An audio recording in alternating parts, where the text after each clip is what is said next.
Hello. Well, y'all, it's officially done. My birthday month is officially over. Today is November 1. I am officially 52 years old. This year, like I said, the theme was taking back control of my life. And it feels good because some things have been set in place and in order. And I feel more confident, more in control of my life. I've been off of here for a minute, because I've been dealing with my new church and everything. I didn't know God was going to bless me with that. I guess that's the reason why he wanted me to go on sabbatical and be in consecration, so he can get my full undivided attention, so that he can, I could deal with that. I haven't been able to do the moment of truth or the save sexy single because I've been studying to see what, this church, this house needs, to see where they're at. But I'm glad to be back in the throes of life. I'm glad to be, have some type of structure, some type of order. The thing on my heart today, coming out of that sabbatical, is enabling. Being an enabler. In our giving, I'm one of those ones that like to give a lot. I like to, if I hear a need, I want to feel it. I'm an empath, I'm very empathetic. So if I hear a need, that's naturally something that I've been through.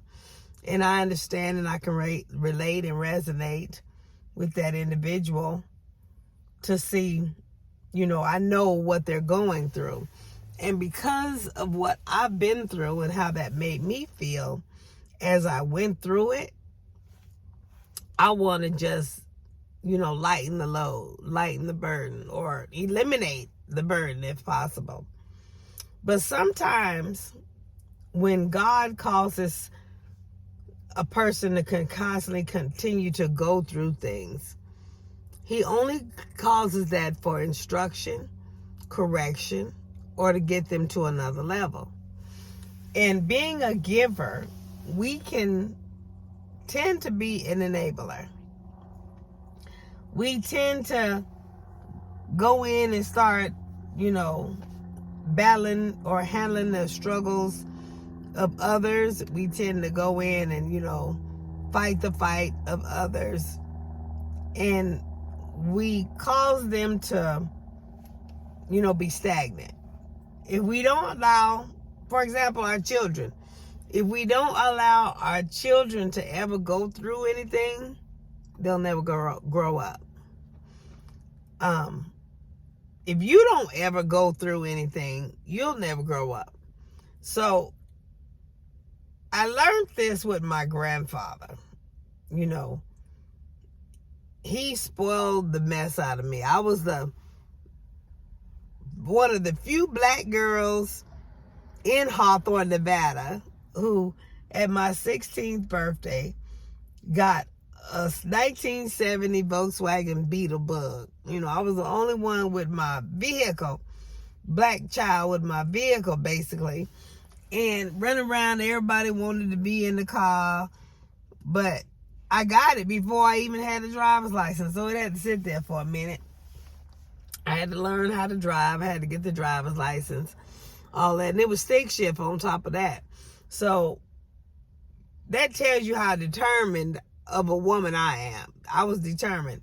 In Hawthorne, in the areas, they have hills and stuff, and when you in a stick shift in a Volkswagen Beetle and you don't know how to drive, it took a lot of, trying not to roll backwards on a hill to learn to maneuver that clutch.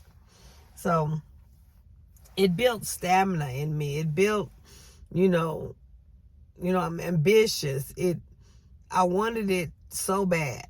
So I taught myself how to drive that thing because, like I said, my grandparents, I don't think they had the patience because, trying to teach me how to drive that. So I had to take on that task myself as far as learning that. So I learned a lot. And then, the how to do certain things. And then the peculiars I had, my brother-in-law, well, I call him my brother because I don't believe in in-laws, teach me, the rest, basically in Las Vegas when I got down here, kind of, put the fine tuning on stuff. But back to being an enabler. When we are an enabler, it's like opening the cocoon of a centipede. We sit there and we look at the cocoon and we don't want the centipede in there. We don't want, them to be sitting there struggling. Maybe we thinking they're not getting no food. I don't know what we may be thinking, but we think it's a problem. Or if we see the centipede, getting its wings busting out of the cocoon, and we want to go over there and try to help, open the cocoon up, we're hurting the butterfly because the cocoon is designed to strengthen the wings of the butterfly. As their wings get stronger, they're able to come out of the cocoon.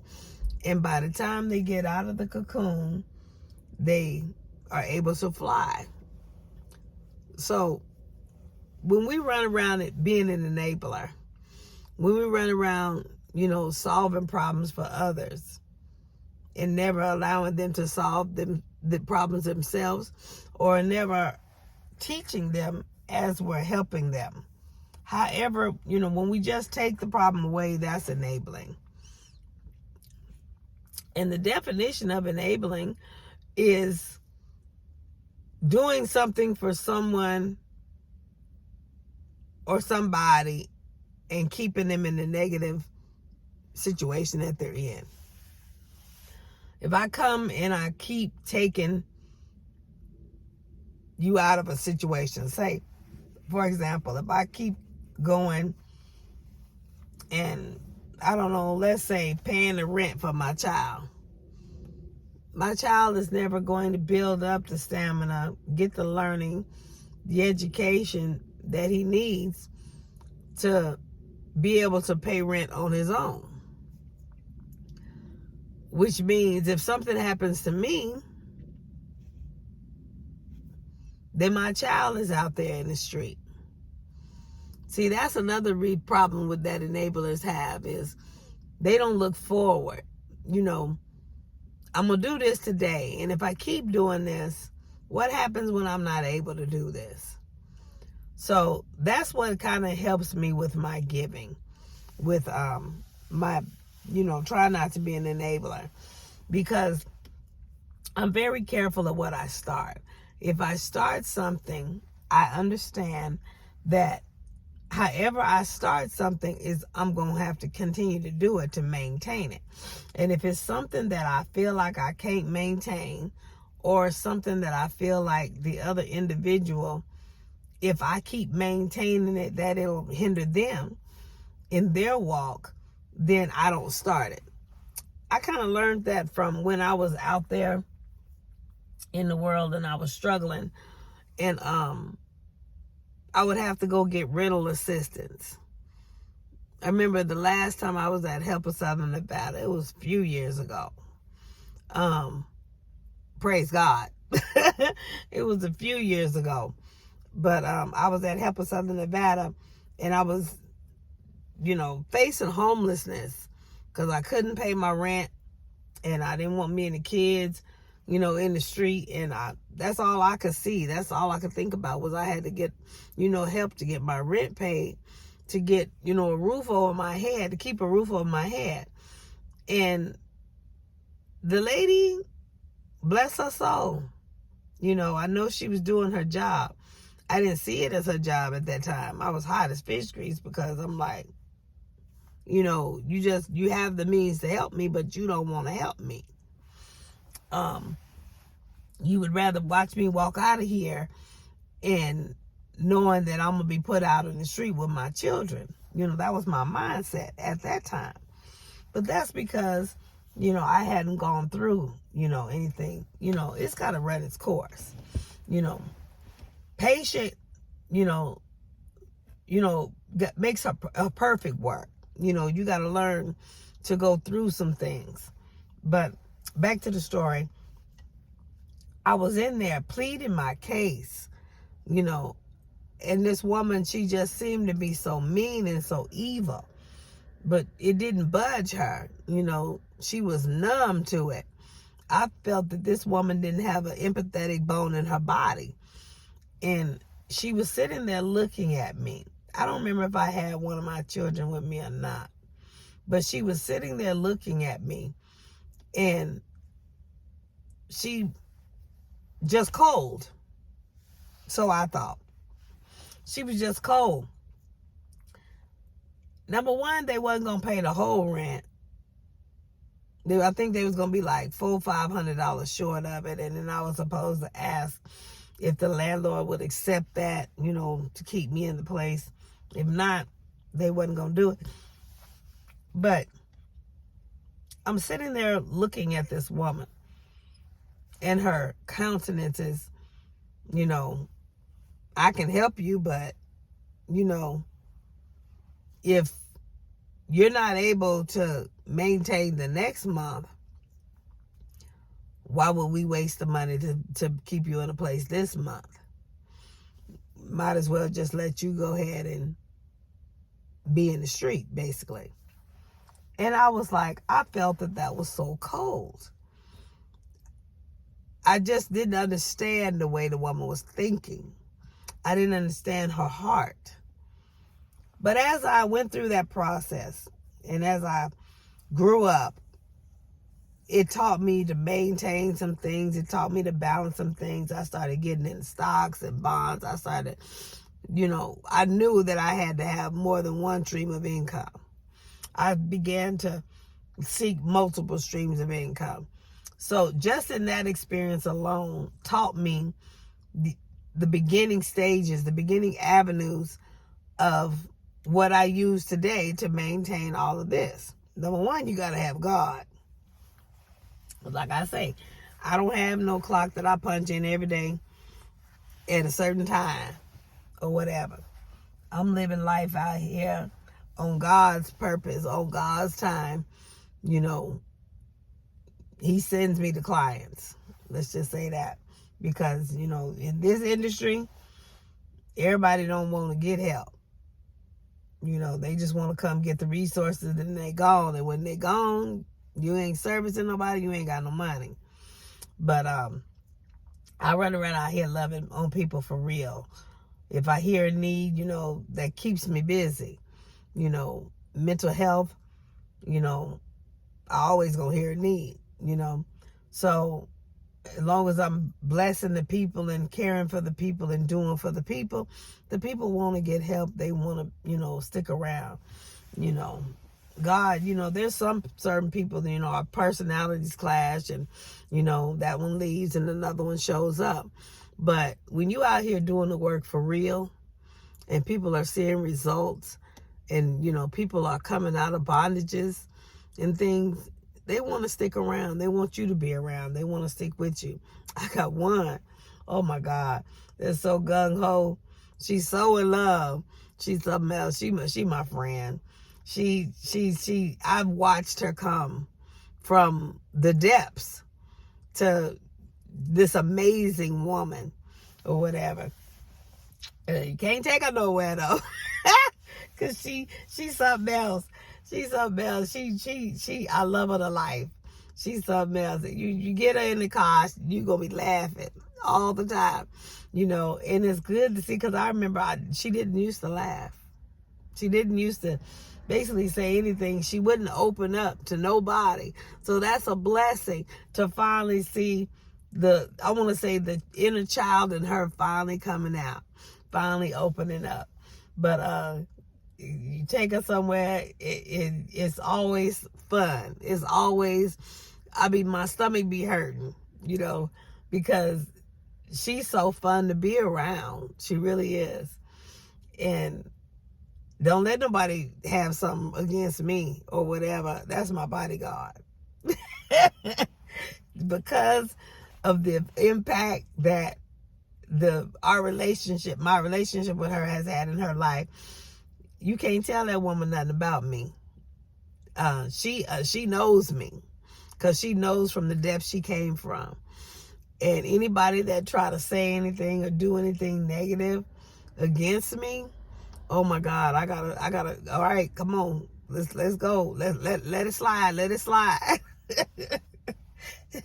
She'll check out and take care of them in a minute or whatever. But that's just love. That's when you really, you really doing your job, your purpose. I don't understand these people that come out here, get this credential, and they run around out here just collecting a check, and they're not helping the people. They're just living off these people units. That's like Ezekiel 34. The pastors or the leaders is living off the people. They offering, they tithes and offering, and they ain't going out there doing nothing because they ain't got nothing to put in the plate, because they ain't doing nothing for themselves. They just want to live off the people. They feel that that's their job. That's their purpose. I don't believe that. I believe God is no respecter person. If these people got to be out here working and slaving to make a living, who am I to sit there and have them come give me 10% to live on it? And then again, like I said before, I don't believe in living a substandard lifestyle. Living off somebody else's 10% is not going to hold this here. It's not. I live comfortably. And it's the way I want to live. And I think that's the problem in a lot of people that do that type of thing, is they have no passion. They settling. They just settle for what they can. They ain't got no passion or no ambition on the inside of them to be able to want to live this. It's a hustle. It's a lot. It take a lot of work. You got to get up. You got to stay motivated. You got to, be out here to let the Lord order my steps to maintain it all. And some people just slothful. Some people just lazy, and they would rather lay around on the tithes and offering. Just like they talk about the society laying around on the welfare system. That it's the same to me. I just believe, tithes and offerings go for the building or whatever, but I believe I should be one of the biggest givers in the house. I believe that I shouldn't worry about the people. If God gave me a vision and he gave me a ministry, I should be able to maintain that ministry whether the people come or not. I'm not just going to build a ministry and expect them to pay the bill. That's just not me. But like I say, I understand the Old Testament. I understand Jesus came and fulfilled the law as well. But like I say, I preach that Jesus became the tithe, which means I'm running around out here being the tithe. I don't have time of my own. There are things that I want to do that I can't do, especially if I hear a need. Or, I have clients or, things that need to be taken care of. Like I wanted to do something Saturday, but I can't do that Saturday because my calling has need of me. I got to, do what thus saith the Lord. Not only for my clients, but for ministry, whatever. My time is not my own. So God gives me sabbaticals. He gives me consecration. He gives me a vacation. Sometimes I can run off to the beach or whatever. Got some new shoes now. Yeah, that's one thing I wanted to get done, get my life together, get some new shoes. And in order to do that, to put tires on this car, I had to stop giving so much. I was giving myself out of the thing that I needed. Every time you turn around, somebody gonna come at you with a need. Always with a need. So sometimes you have to just, pick and choose your battles. Sometimes you have to just shut it down to see who's coming to you as a resource and who's coming to you as a source. Like, they ain't got no God in their life. They just know you got it and they just want to get it from you. And like I said, I have no problem with that. But when you got somebody that's constantly coming at you and they ain't willing to give nothing, they ain't trying to do nothing for you, not that you're looking for it, but all they want to do is just suck from you. That's a user. And I don't want to be used. I don't want to cast my pearls before swine. I don't want to give the blessings of God to somebody who don't appreciate it, who don't appreciate me, first of all. They can go find some other tree to pull from. Let's just say it like that. But when you're blessed, they come running. And you end up being an enabler in some of them's life. If you're constantly giving to somebody over and over and over and over, sit back. Take a step back and think, are you enabling this person? Are you hindering this person's walk with Christ? Because if you're constantly being God in their life, God can't be in their life because God ain't going to be second to you. God may be trying to do something or show something in their life. So, being an enabler is not good. I understand to help people, get out of situations. But if they keep finding themselves in that situation or situations as such then they need to learn how to do something different. And they're not going to learn how to do nothing different if you constantly, how do I want to say? If you're constantly helping them, if you're constantly saving them, you got to let them go through something. That's like I said, with my boys, I had to let them go through something. The school of hard knocks taught them to be a man better than I could. And that's, single moms, that's what we need to know. That's good doctrine for you. Yeah, it's going to hurt because you're going to see your child go through some things that emotionally you may not be able to handle yourself, but you can't look at them. They got to grow up. And I would rather mine grow up while I'm here on this side than when on the other side, because it's harder then. That's leaving them out there and they have no clue. There's men that they think they men. They run around dictating. They really hate women. If that woman ain't barefoot, butt naked, and pregnant, or if that woman ain't subservient to them, they think they got it made. That's not a man. That's childish.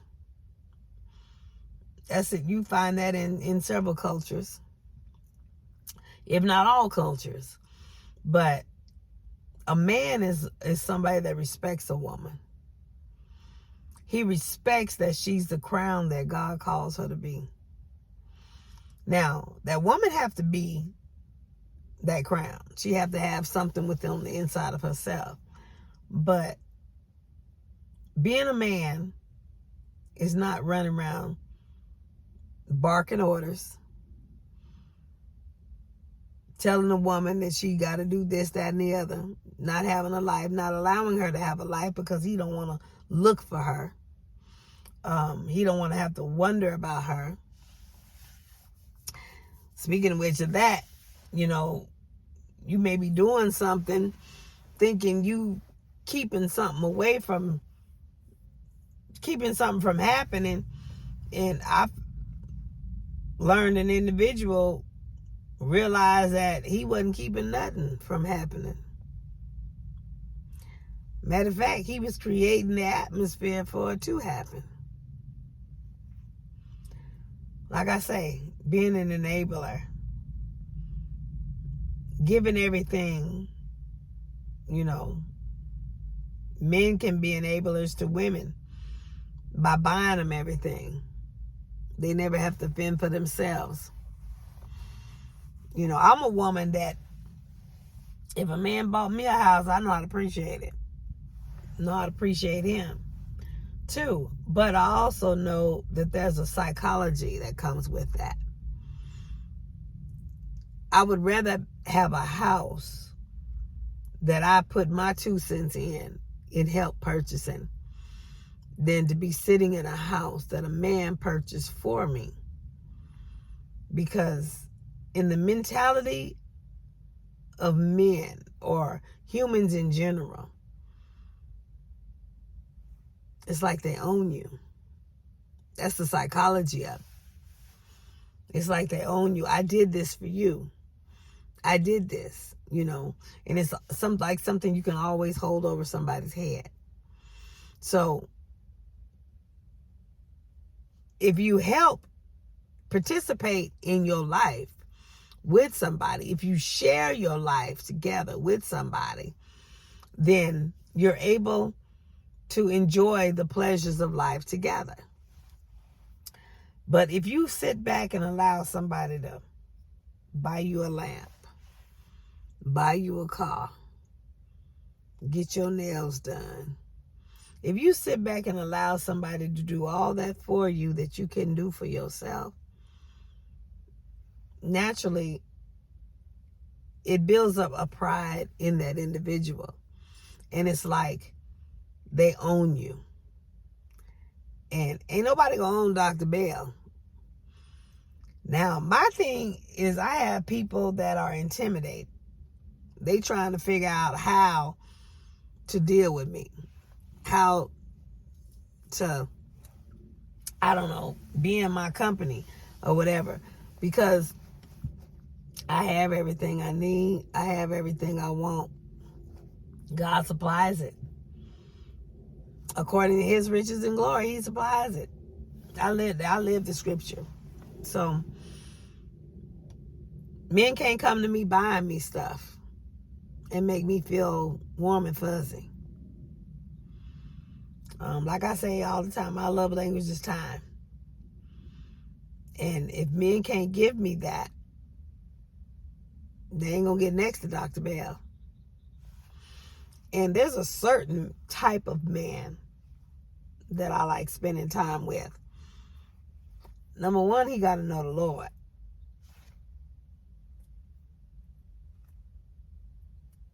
He just got to know the Lord. He can't be no atheist. I can spend time with atheists, and, share my doctrine with, help them and all that. But in trying to get to share a life with me, he got to know God. He got to be serving God. He got to have God in his life, somewhat like I have in mine. His blessings need to come from the Lord.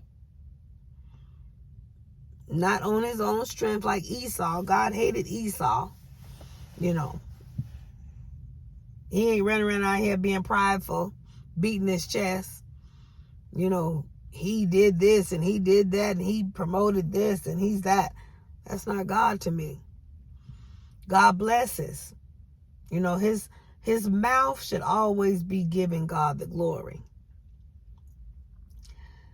He should be going to God. Now, I'm not saying this man can't come to me with some issues. Maybe he's suffering. Maybe he needs gas money or something like that. Every now and then or whatever.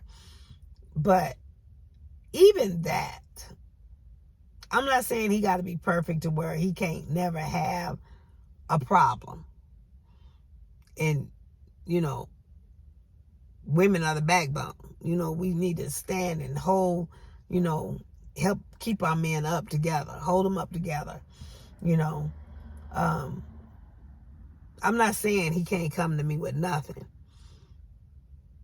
but when he coming to me with everything, when he coming to me all the time, when basically I don't hear from him until it's around payday, I got a problem with that. I begin to think, am I your source or your resource? So, talking about being an enabler. When you're being an enabler, you're really being used by users because they don't want to go through the process.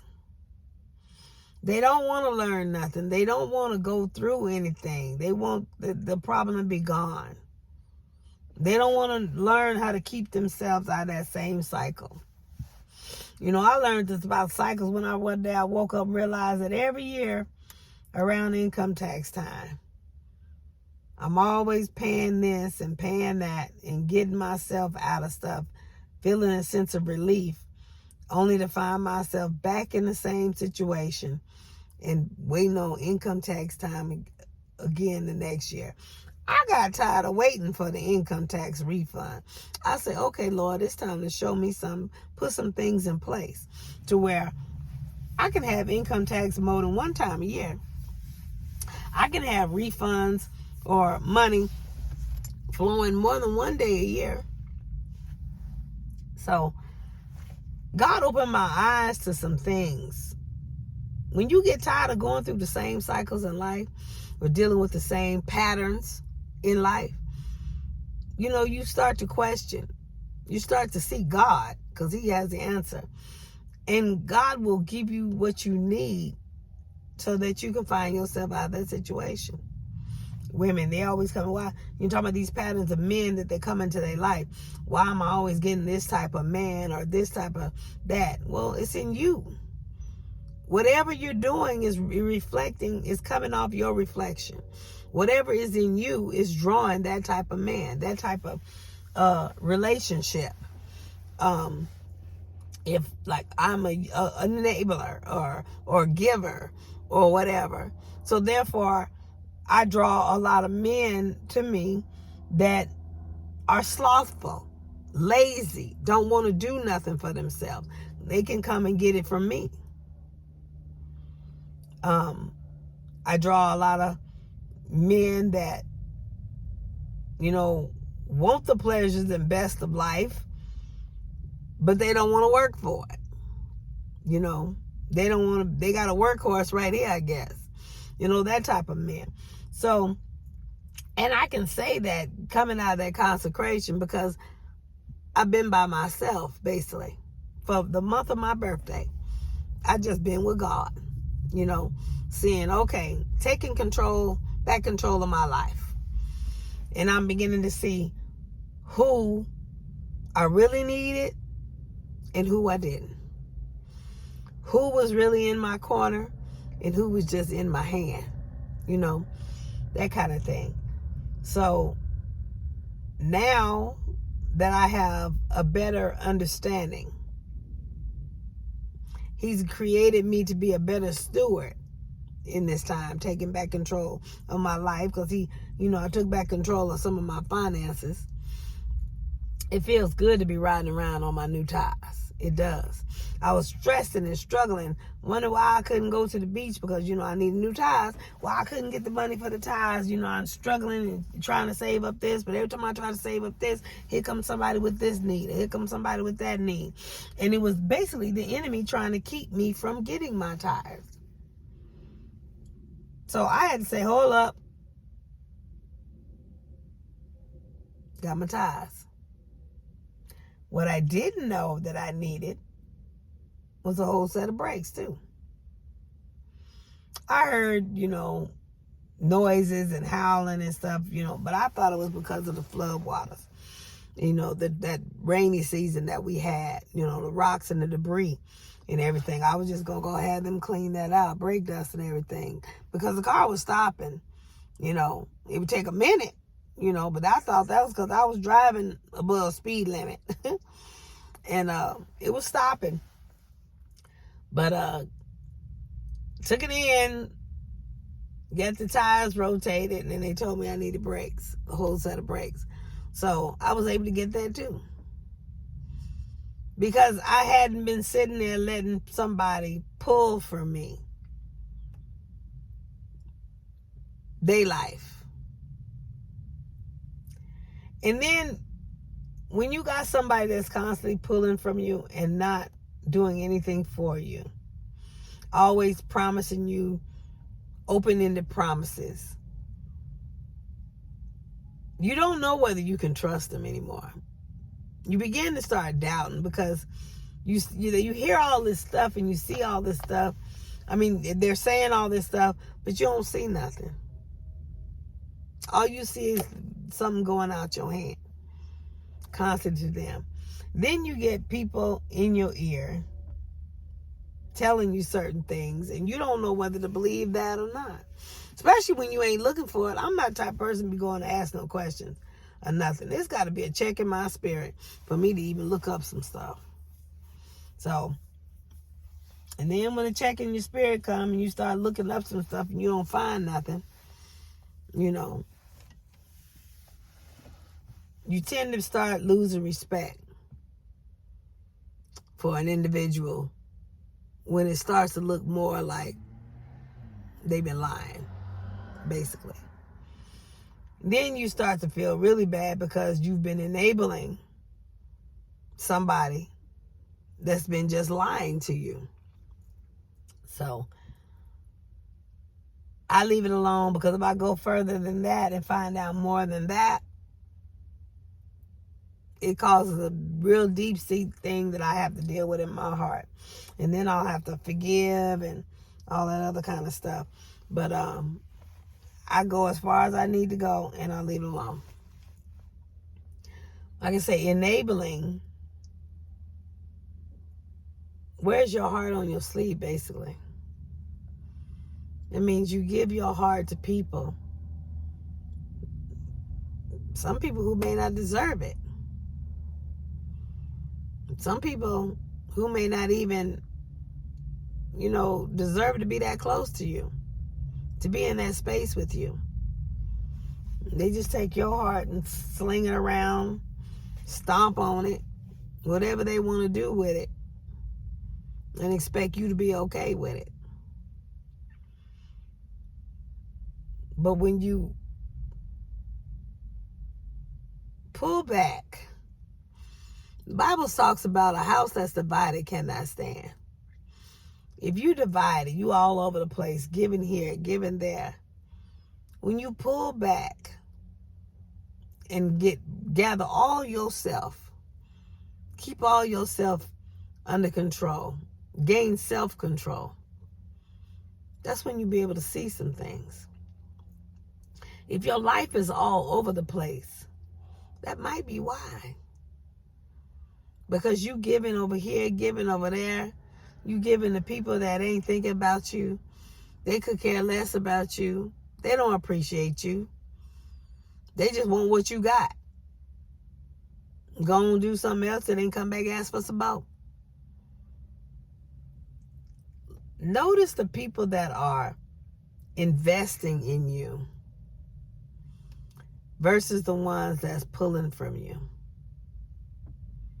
I ain't so much saying, they always got to be making a deposit in you. But they got to be making some type of deposit in you. If they always taking from you, you're going to run dry. And that's basically where I was before I got into my birthday month. And that's when God say, pull it back. Pay attention to how, your emotions are your gauge. They let you know what's going on in the spirit. If you run around feeling sad, that's something you need to change. If you run around feeling happy or whatever, that's something you need to keep doing. If you run around feeling used or can't trust, you don't know why, you need to check into that. If your spirit senses something ain't right, that's the nudging of the Spirit of the Lord telling you something ain't right. Find out about it. Stop pouring yourself into something that you don't know. I'm going to get off of here. I got some paperwork and stuff I need to do.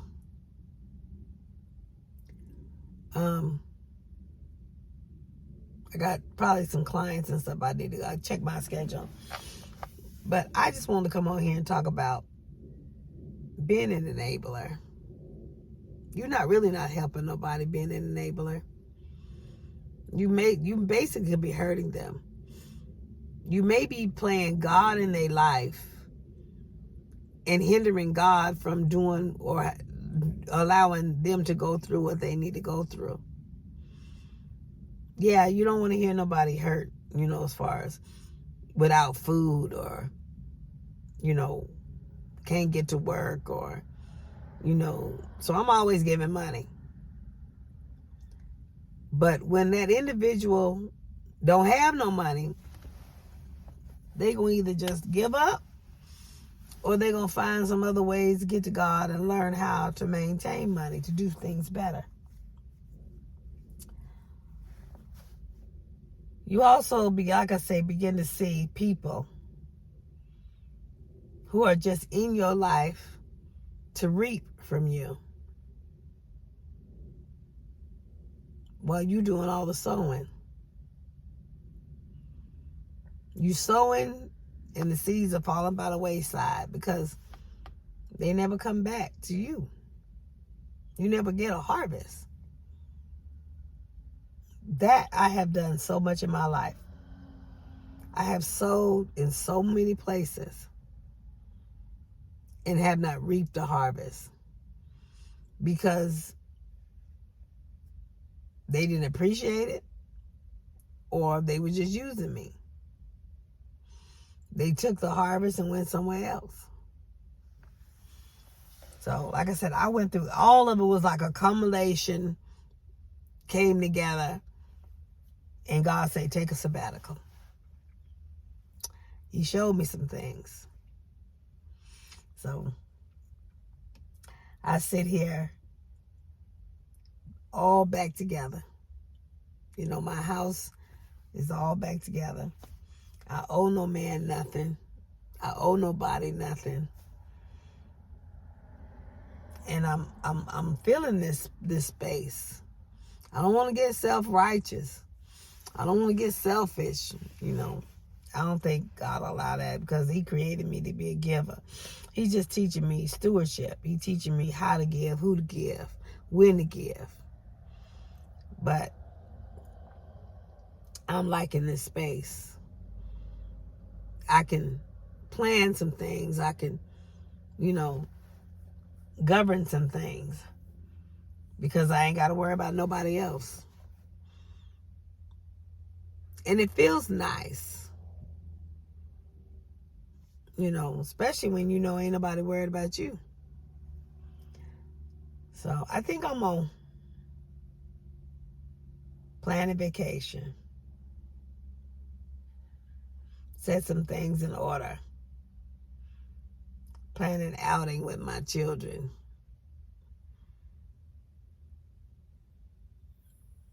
And put my finances in order. Look at my financial portfolio. Do some investments in different places. And then as my cup begins to run over, I think I'm going to build a reservoir to let it run over into that. And save for people that really need.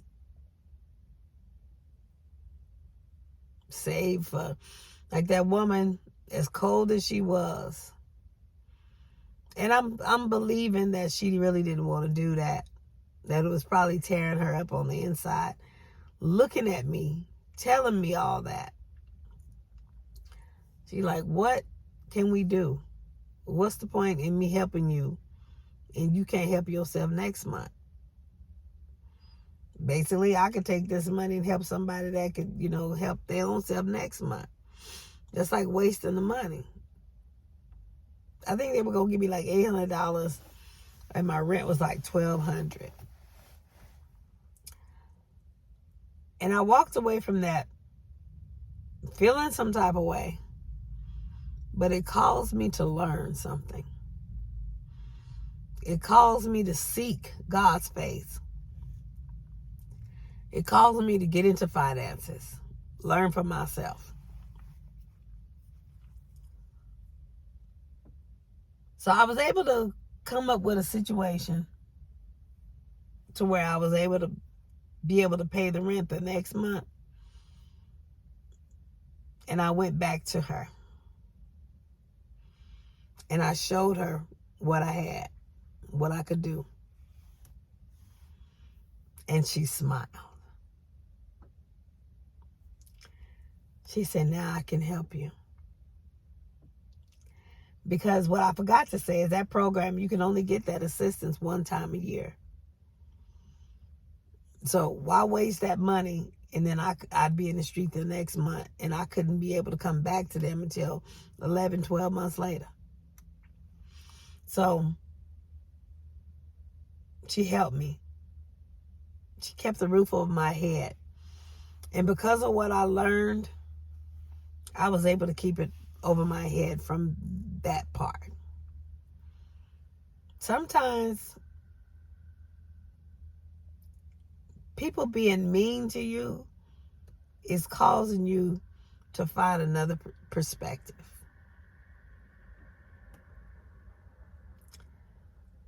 And that hit me. I told an individual that I was going on consecration, going on sabbatical. And I know this individual supposed to be going through a lot. Like I say, some things have come to my attention to where I don't even know whether that's true or not. But given benefit of the doubt, this individual's going through a lot. And I didn't want to not help. Because I've been in the situation that this individual was going through. And I knew the need oh so well. But God told me that individual was never going to find him unless he had to go through and seek him for himself. He didn't have to seek him if he was always getting stuff from me. So, involuntarily, I let it go. And I'm gone on sabbatical, doing what thus saith the Lord. Come to find out, God needed my undivided attention to build the foundation of this church. I couldn't be pulled to and fro while I was trying to do that. That was not going to be good. So God knew what he was doing. That's probably why he didn't tell me he was installing me as pastor. But I just believe that this individual found a newfound relationship with God. If everything is true, I believe this individual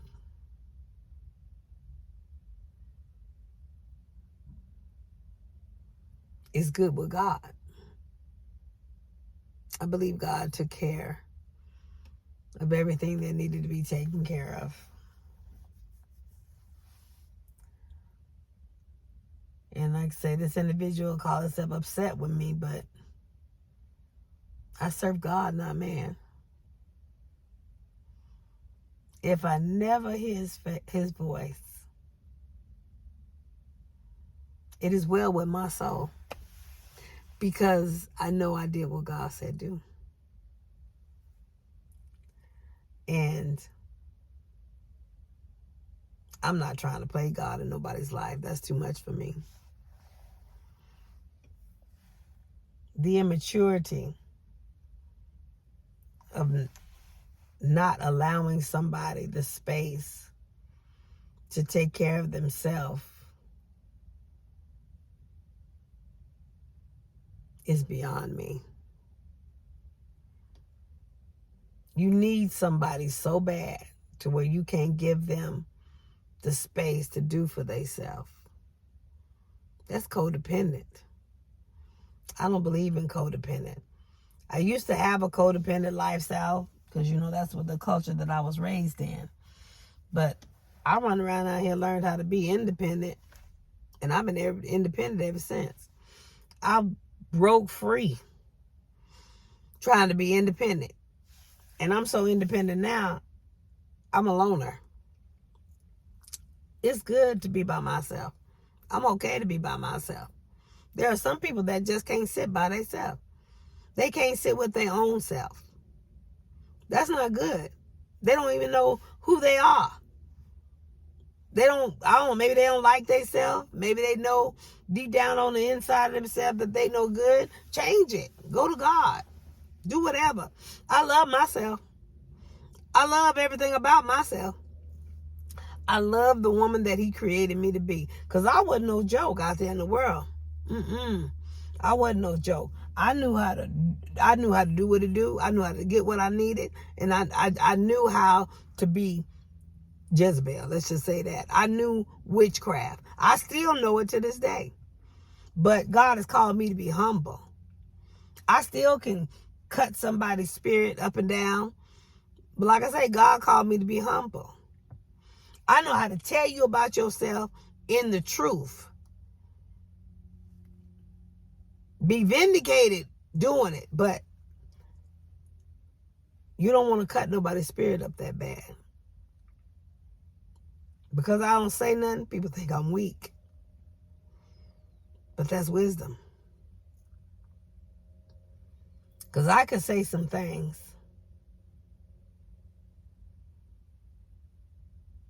that you would hate that I said.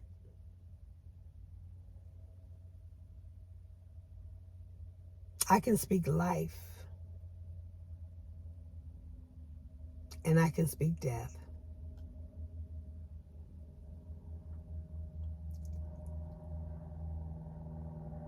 I pray that we all mature, that we all grow up in the Lord. I do. Because we in the end times, we come into a season where we all gonna need each other. We all gonna have to lean on each other. Because they putting some things in place called martial law and things of that nature, to where we're gonna have to lean on each other, especially if you ain't got these certain credentials that you need to have in order to be able to get food or whatever. That's Revelations 13. If you don't have this mark, you ain't gonna be able to get things. You ain't gonna be able to survive. You're gonna have to depend on others.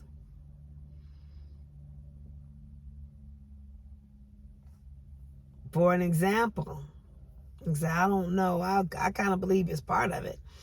But for an example, I didn't go get no vaccination or no booster shot. If that's one of the things, is to have that card. I don't have one. But out of fear and saying it was a requirement for work and not wanting to go against that, I guess, I have a child who is.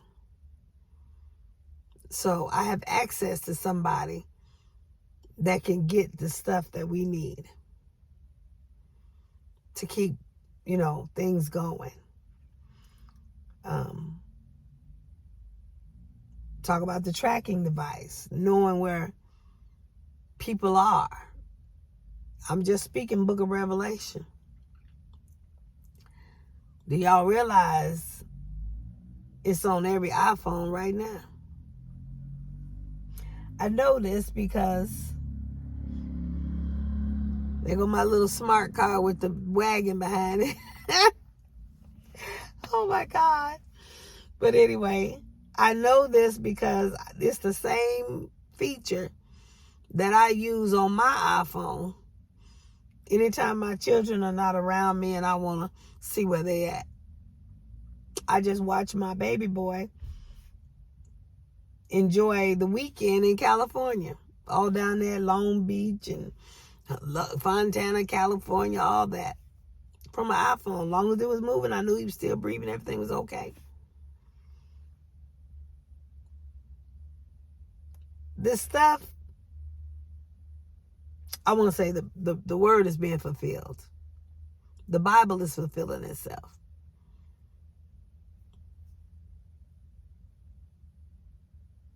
We're going to have to be able to get along with one another. We see that it ain't getting no better. And I believe that's the reason why God is dealing with me by being my enabling right now. Because if I don't get it under control and become a better steward of my finances and the resources of my house, then I will continue to keep giving out to others. And when that time really hits, I ain't gonna have nothing. So it's time to get a storehouse. And if anybody want to take part or have access to that storehouse, it should be shared only with those individuals that want to share their life with me. That's how you keep it in-house. That's how you do that. So if God ain't sending my helpmate or my husband, it's just for me and my kids, me and my children. Now, anybody else want to come to me to get anything? It's got to be along those lines. God, he know how to prick my spirit to tell me, go on and do this or go on and do that. But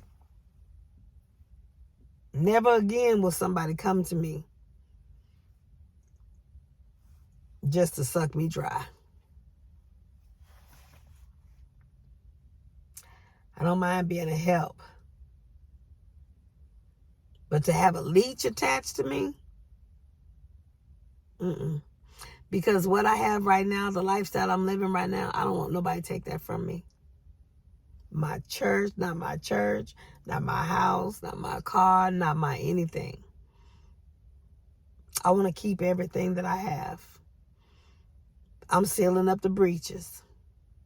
Can't nobody come take nothing from me again. Now, I ain't perfect. Somebody might wiggle their way and get something, but trust and believe, my antennas are up now. So, if my antennas are up, I'm looking. You coming to me? I'm looking for your agenda. What's it all about? Other than that, you can't get next to Dr. Bell no more. So, don't be an enabler. You very well may be hindering the move of God in somebody's life. You may be causing them to be stagnant because they have a lesson that needs to be learned and you stopping them from learning it. Some people need to know what it is to be hungry.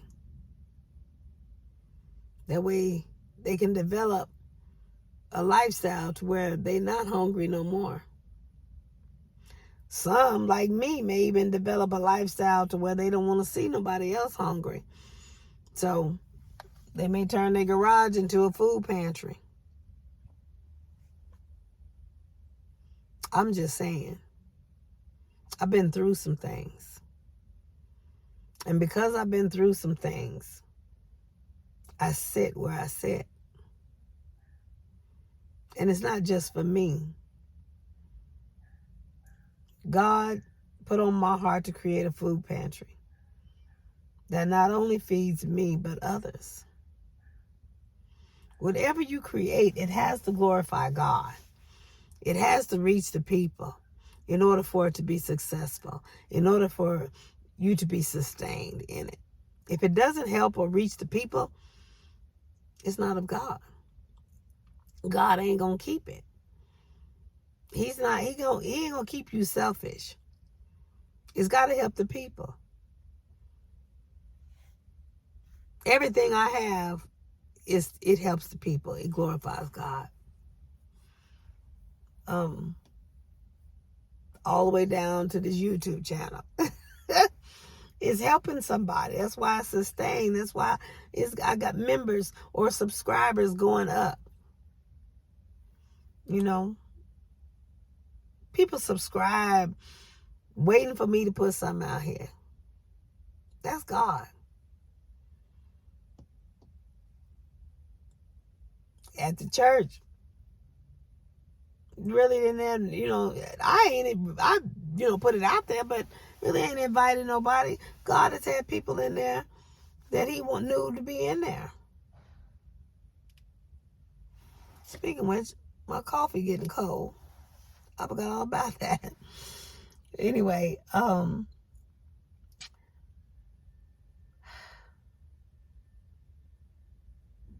make sure what you're doing is glorifying God. If you're enabling, you're not glorifying God. You're just being God in that person's life.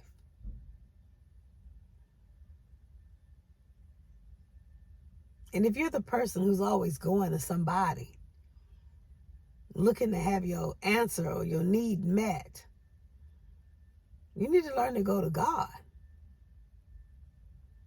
Therefore, you don't have to find yourself in that situation.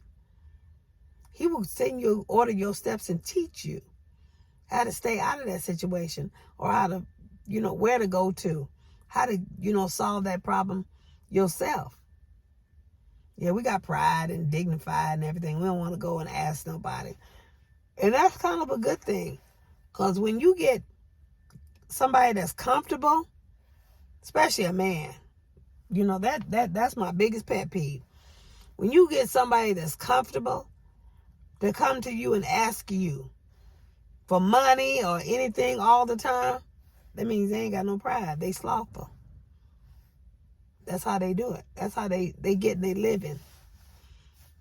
They don't have the ambition to go out and determination to go out and do what they need to do to get themselves. And true enough, yeah. If they don't get it from me, they going to find some other woman to sit up there and pull on her or whatever. That can be done. But when they get tired of being in that cycle, they're going to go to God. And God going to show them how they don't have to be in that cycle. That's what a blessing is. That's called running. When God dries something up, dries a brook up for you, that means he's trying to show you something, go somewhere. When he dried that brook up for Elijah, Elijah couldn't sit there no more. The ravens was constantly feeding him. But he knew he needed water. And when that brook dried up, he knew he couldn't sit there no more. He had to move. He had to go somewhere. And he did. The ravens went with him. The brook couldn't. So, if things are drying up in your life, God may be showing you that he wants to show you something different. Let God show you something different. If you're enabling to the point where you can't get your ends and your needs met, God is trying to dry you up so that you can see something different. Y'all stay blessed today.